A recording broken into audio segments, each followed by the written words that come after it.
বাংলাদেশ সেনাবাহিনীর একটি high level delegation team তুরস্কের সামরিক সরঞ্জাম নির্মাণকারী প্রতিষ্ঠান সার্সিলমাস পরিদর্শন করেছেন। উক্ত ডেলিগেশন টিমে ছিলেন সেনাবাহিনীর লজিস্টিকের কমান্ডার, বাংলাদেশ সমরাস্ত্র কারখানা বিওএফ এর ডিজিএম এবং ডিরেক্টর অব আর্মি কমান্ড। তারা তুরস্কের সার্সিলমাজের প্রোডাকশন ফ্যাসিলিটি পরিদর্শন এবং তাদের নির্মিত বিভিন্ন সমরাস্ত্র টেস্ট করেছেন।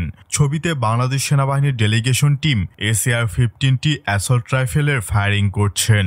উল্লেখ্য, তুরস্ক থেকে অ্যাসল্ট রাইফেলের প্রযুক্তি নিয়ে বাংলাদেশ সমরাস্ত্র কারখানা বিওএফ এর নির্মাণ করার কথা রয়েছে, যেখানে সম্ভাব্য অপশন হিসেবে রয়েছে ACR-308 অথবা ACR-15টি অ্যাসল্ট রাইফেল। কিন্তু চেক প্রজাতন্ত্রের নির্মিত CG-BRAIN-2 রাইফেলও ইতিমধ্যে বাংলাদেশ সেনাবাহিনীর বহরে যুক্ত হয়েছে।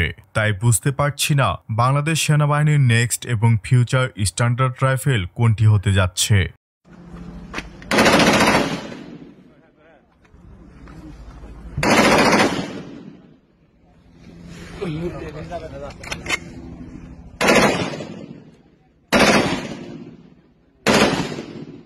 অনেকেই প্রশ্ন করতে পারেন, বাংলাদেশ কি CG-BRAIN-2BR কে সিলেক্ট করেছে, আর তুরস্ক থেকে কি ACR-308 কিংবা ACR-15টি আসবে?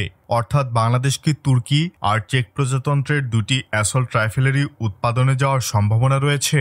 আনঅফিসিয়াল সূত্র মতে তুর্কির তৈরি রাইফেলগুলি সেনাবাহিনীর চাহিদা ও প্রয়োজনীয়তা পূরণ করতে পারেনি, তাই বাংলাদেশ সেনাবাহিনীর পরবর্তী অ্যাসল্ট রাইফেল হিসাবে CG-BRAIN-2BR কে টর্চসহ গ্রহণ করবে।